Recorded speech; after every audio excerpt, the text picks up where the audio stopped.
Today, we're talking about a tribute to fashion Barbie doll number 2.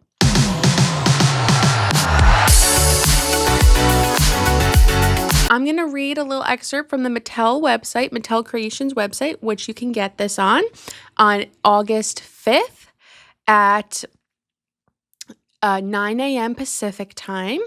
It is $110, so good luck with that. No, I'm just kidding. And we'll see if it's worth the price. We're going to go through the whole packaging, fashion of the doll, all that kind of thing, and then kind of see if it's compared to the first tribute to fashion and see if it's worthwhile to add to your collection. So, for the second entry in Mattel's history-inspired fantasy series, Barbie celebrates the roaring 20s in luxurious flapper-inspired couture. So, the doll designer is Sumno, and that is spelled Sumnoh. The packaging designer is Vicky Gevorkian.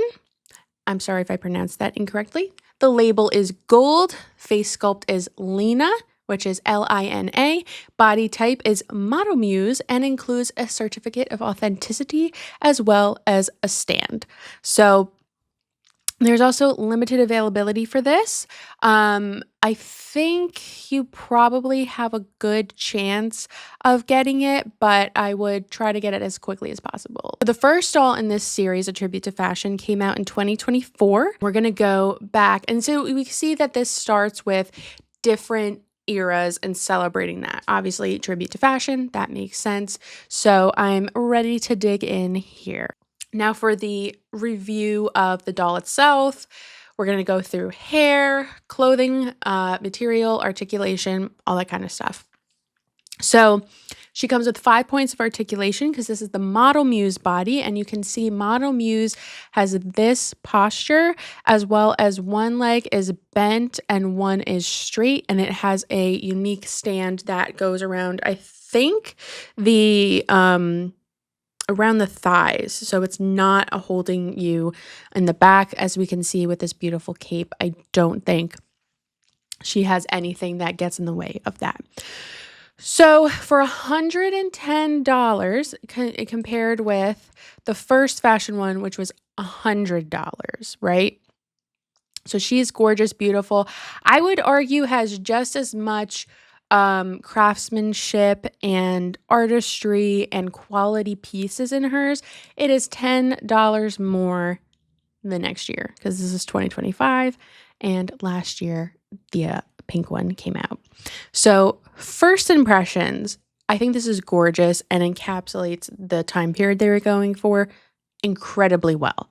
High quality piece like this cape, gorgeous fabric. We have the seams are beautiful and it's not that noticeable, which is great because you don't want, because sometimes in like Playline or something, the seams, it's like white thread and it's like a pink fabric and that doesn't work. Looks a little tacky. This is great, beautiful. The detailing here, now it's not beading, but the detailing here on the dress is immaculate. We'll get a close up in a little bit.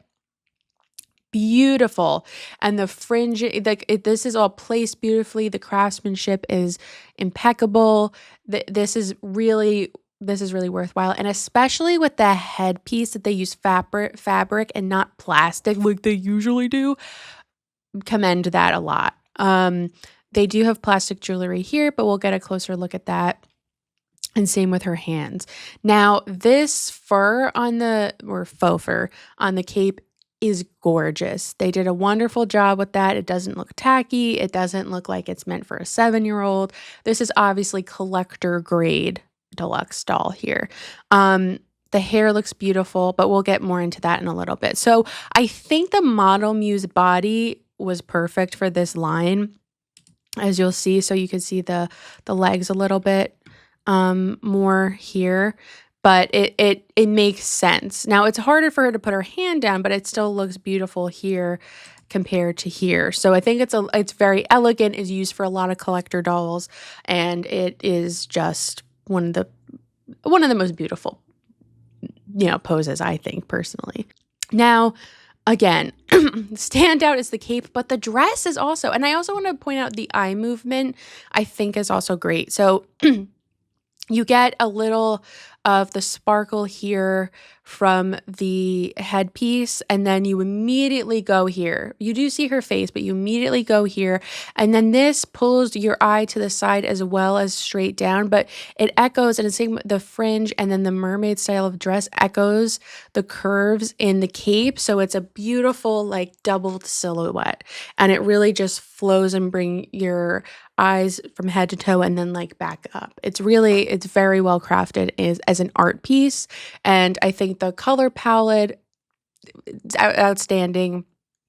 Again, not tacky. It's not like a Halloween costume, like Julie from the American Girl series. Unfortunately, had her costume or her for meet outfit redone, and it looks like a hippie like costume from Spirit Halloween. So, no, but this is very tasteful and like would be realistic, like what a high end upper class person like could be wearing at that time period. Now I love even more that it's, a halter, beautiful.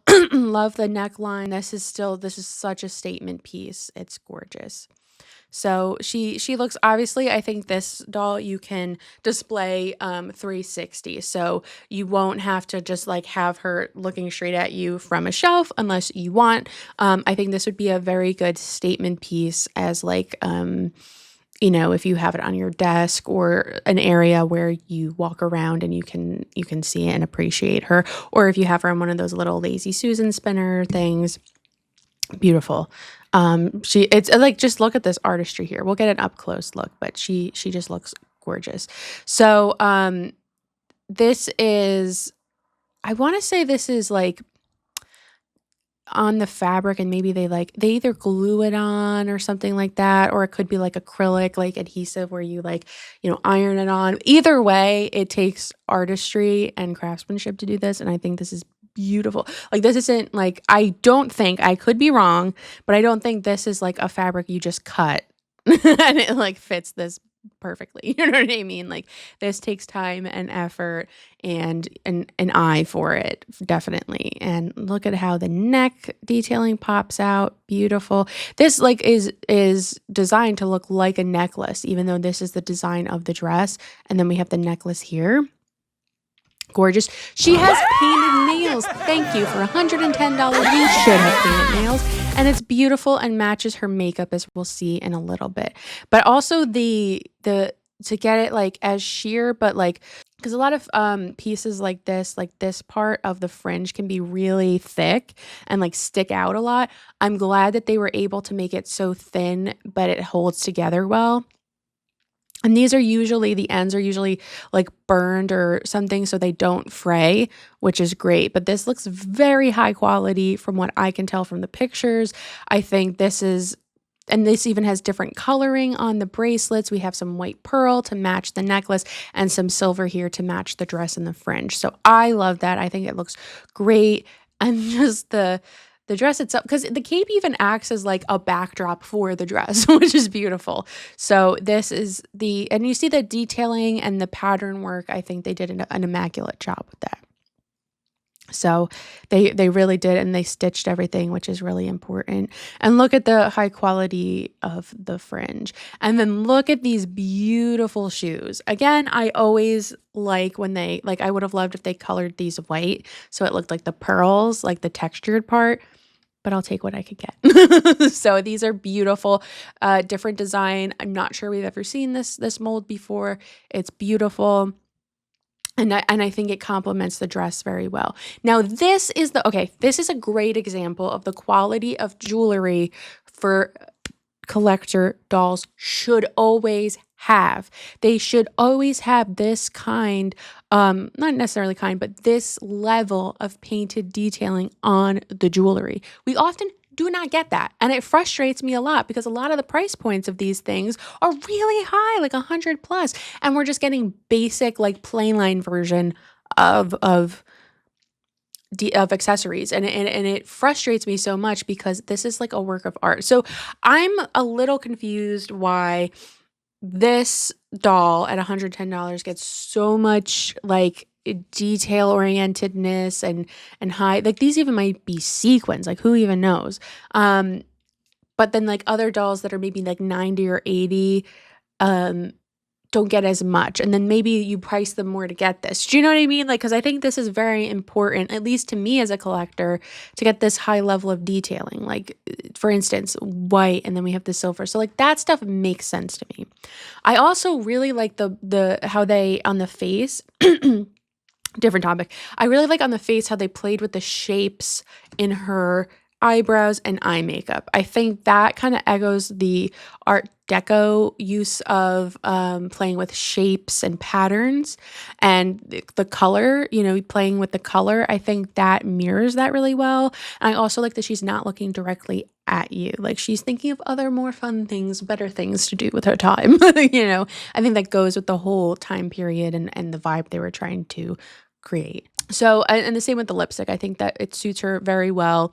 It's as powerful as a red lip, but toned down and muted, but it doesn't like take power away from her. Hair, I appreciate this. Obviously, they had to do this, a sort of bob. But I do appreciate that it is more than just like a blunt cut bob, that it's actually like styled and harder to do on your own, which is why you're buying the doll. Because if I could style a doll on my own to look like this, I wouldn't be buying this. This is very difficult to create on your own. You know what I mean? Like Hexion or Moonlight Jewel or Enchantarium might be able to do this, but I no. So that would be, and I think the average consumer collector, no. So I think that's worth it when you're also considering that. Again, with this in mind, as with most collectors, I don't think it would make sense to have this doll to like redo her hair unless you're like a custom doll. Like you create custom dolls. I don't think, because like this will be very glued together and to like withstand time. She looks stunning. I think this would have been really cute even as a short dress, but it is better as a long dress, and I think you get more for your money's worth when it's long. But this is absolutely fantastic. Like I keep repeating this over and over because it's really true. Like the quality and craftsmanship of this is very high, and so it's understandable the price point. Now let's look at the packaging. The packaging mirrors the first one. So this is what the first one looked like. So gorgeous. I think it definitely is reminiscent of a museum, exhibit. I think it's beautiful. It's like I've seen, I forget what Fashion Institute. I saw an exhibit at the Met once, and it was beautiful. It was gorgeous, and it was very similar to this. So I think they did a fantastic job with that. This is what that looked like. And then we just have the blue hue, which is a little different, and we have silver, whereas this one was rose gold. So I think in general, they knocked it out of the park, and I do like the usage of the Barbie signature. I think they did, that was very well done, packaging wise. So I think this also is important to have the word, like, why are we doing this? What does this mean? What does this represent? I think that's very important in a doll and an art piece like this to have that. So overall, this is a tribute to Fashion Barbie doll number 2. This will be $110 coming out on August 5th, 9 a.m. Pacific time. And I also encourage you to think about if that price point works for you. I highly recommend this doll as a collector to get. I think it's totally justified for the price point. You get a lot of beautiful detailing, craftsmanship, and artwork in here, as well as the actual aesthetic is a very good representation of that time period. So if that, Art Deco, flapper kind of thing really sticks out to you, I think this would make a lot of sense. I would not recommend this for casual collectors or people who like Playline, obviously. This is a collector doll. And I do think you could definitely think about where you're going to display this. And I definitely think you can have something where it's like a 360 view and you don't have to have it like straight on just on a shelf. And again, if you want more information, I use youloveit.com, which is linked in the description of this video. I am not affiliated with them in any way. Or you could go to Mattel Creations on youloveit.com. They have the link to Mattel Creations as well. So I hope you enjoyed looking at this with me today. I am Athena. This is GS Dolls. And I hope you have an amazing, wonderful, immaculate day full of all the dolls you love. Bye! Bye, Barbie. Bye, Barbie.